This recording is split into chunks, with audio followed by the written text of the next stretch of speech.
Hello and welcome to Do It Yourself channel. Today I will show you where to find the option and how to turn off adding new apps to our home screen in Samsung Galaxy A55 phone.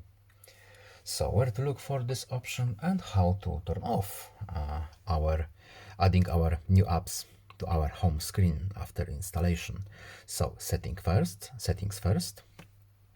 Then in settings we are looking for home screen menu, and here we have our add new apps to our home screen. As you can see right now, this option is enabled.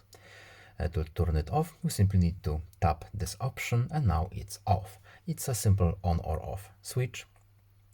So after we turn this option off, we can simply close our menus. There is no need to save, and that's basically it. Now this function is off. So I hope this video was helpful to you. Please leave a like and subscribe. Have a nice day and see you in the next video. Goodbye.